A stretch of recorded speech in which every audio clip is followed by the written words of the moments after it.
Hello, welcome back. I am Statman Dave. Liverpool have won their 6th European Cup. But how did they do it? We're going to be answering that question today. On the Squawka YouTube channel, we are closing in on 50k. So if you haven't already, go into the link in the description below, click that link, subscribe or hit the button. Do what you've got to do to get us to that wonderful milestone. Anyway, it's time to talk about the tactics. Spurs versus Liverpool in Madrid. Let's dive in.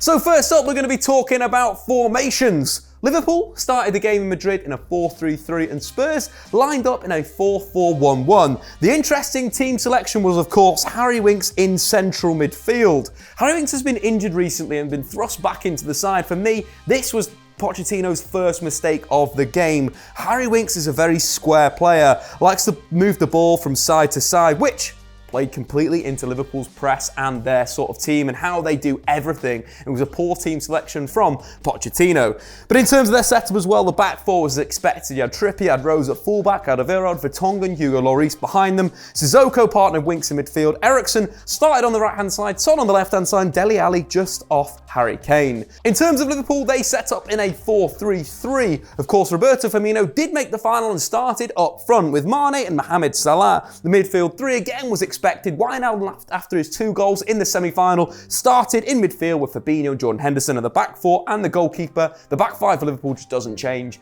Alisson in goal, Joel Matip, of course, Virgil van Dijk, flanked either side by Robertson and Trent Alexander-Arnold. But anyway, let's dive into the game, because the game really opened up inside 30 seconds where Liverpool won a penalty. It was really interesting how that came about though. The game was quite frenetic in the first sort of 10 seconds of the game, and then Henderson grabbed the ball in midfield. What was the really interesting part about it was how he looked instantly. He won the ball in midfield and instantly looked for that pass over the top of the defence, with Mane, of course, making that run in behind. This is a key tactical trend for Liverpool throughout the game. Win the ball in central midfield off Spurs, then play it over the top. Liverpool set up, as we know, in their narrow 4-3-3. They pressed so well, collectively they defended so narrow. It was really good tactics from Jurgen Klopp. But of course, the penalty was won. Sissoko came back on the track, tried to cover, a bit of a handball. Liverpool win a penalty. Their 5th penalty of the Champions League campaign. No team managed to be awarded more penalties than Liverpool. And of course, the man who stepped up was Mohamed Salah, who's now scored in every round of the Champions League for Liverpool and the first Egyptian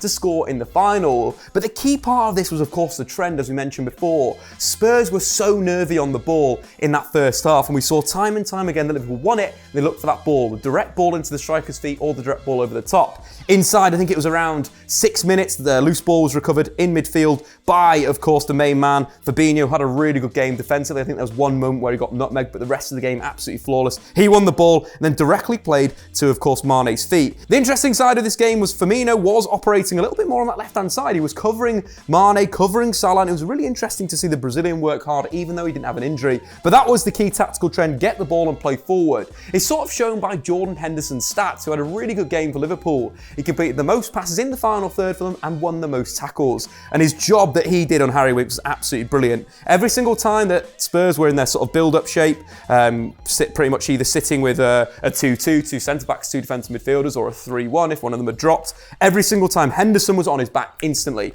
The press was there, the intensity was there, and that was Liverpool's game. Play a high block, narrow the front 5 to press really high up the pitch and cause Spurs problems. But the thing for me, there was a real lack of intensity for Spurs. It was almost embarrassing at the start of the game. They lacked that quality on the ball. The touches from the front three in that first half were absolutely atrocious. Dele Alli with loose touches, Son with loose touches, and of course Christian Eriksen, you expect to have really good technique, awful. In the first half, Eriksen and Son completed only 7 passes in the final third. Not enough link between them, and that's why they really struggled. Nothing could come together. The flicks didn't come off, nothing came off, and it seemed that they didn't play the game, but they were playing the occasion. The big thing, as I mentioned before, is the build-up. We've spoke so much about the build-up on the Squawka YouTube channel, on the Statman Dave YouTube channel, and how it should have been.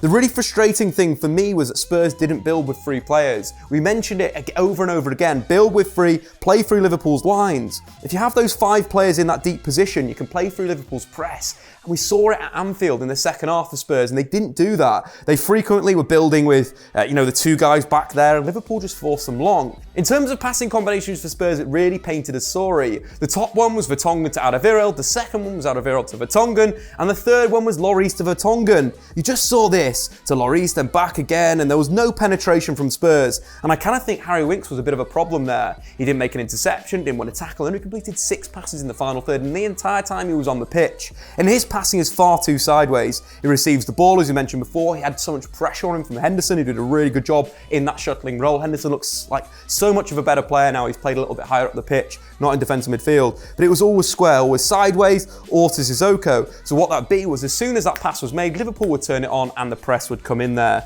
But it was a frustrating game. The likes of Heung-min Son, who started ahead of Lucas Moura, I would have started Lucas Moura ahead of Son and started Son on the bench to bring him on for that intensity and that ability in the final third. Of course, Pochettino did go for Son, and Son had a pretty poor game. First up, Son started off, on that sort of left-hand side, then he moved to the right-hand side when Eriksen dropped a little bit deeper, and of course it was just time and time again that there was problems there. Pochettino did make some tactical changes at half-time. He pushed Christian Eriksen to number 10, Dele Alli to the left wing, and of course Son to the right wing. This helped a little bit, but it didn't give them that thrust in central midfield that they needed. So Pochettino went to his bench again, and he replaced Harry Winks with Lucas Moura. Lucas Moura moving to an advanced area, and of course Eriksen getting on the ball deeper in midfield. I like that change from Pochettino. It was positive. Moura should have started. In fact, Lucas Moura completed 31 dribbles in the Champions League this season. Only Neymar and Messi manage more. With a team like Liverpool that press you intensely, someone like that on the ball that can dribble past you has to start for me. And it was disappointing from Pochettino. The next change he made, of course, Sissoko comes off, Dyer comes on. You might as well have not bothered making that change. Sissoko had good thrust through the middle. When he was receiving the ball, he was driving through that central area of the pitch. And I found that his performance was very good on the ball. He was always looking to, drive at Liverpool in that central area, and that's what you need to do against them. But Pochettino did go for his bench, did make that substitution. Eric Dyer coming on, who added pretty much nothing to the game. And the final one, of course, Fernando Llorente coming on in a real late change. For Dele Alli. Dele Alli had a poor game. Pochettino pretty much went 4-2-4, but Spurs created nothing. The big thing though for Liverpool was Jurgen Klopp's changes were very, very good. In terms of the fewest touches on the pitch in that first half, you had Georgie Wijnaldum with 10 touches, Firmino with 11, Harry Kane with 11. You look at the bench and what Jurgen Klopp did, he removed both those players off the pitch. They had little impact on the game, but Klopp wasn't afraid to take them off. Of course, first up was Wijnaldum coming off and James Milner coming onto the pitch.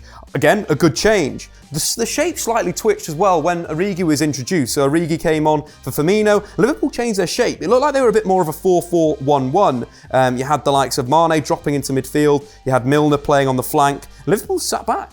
They didn't need to do anything. They sat back. They were compact in their 4-4-2 shape, and they were really, really good. And credit to Jurgen Klopp for that. Of course, Divock Origi did score the vital goal. What a touch it was from his right foot to his left foot across the keeper. Brilliant finish. In terms of the semi-final and the final, Divock Origi took 3 shots against Barcelona and Spurs in the Champions League and scored all of them. Incredible clinicality in that biggest stage of the Champions League. Credit to Jurgen Klopp, credit to Liverpool. Not the greatest of games, but tactically, Liverpool dealt with all the problems that Pochettino threw at them from the bench. Dealing with that physicality, dealing with the directness of Lucas Moura. And unfortunately for Pochettino, that is a big L on his CV, and Jurgen Klopp wins his first ever European Cup. Anyway, guys, make sure, of course, to subscribe to Squawka. Get into the comments below who was your man of the match. I'm going to give it to Jordan Henderson. A really good captain display in central midfield. Pressing, playing those passes in behind the Spurs defence that got that crucial first goal. Anyway, guys, make sure, of course, to subscribe if you are new to the Squawka YouTube channel. We are going for 50k, so hit that button. Anyway, I'm off to Portugal and the Nations League.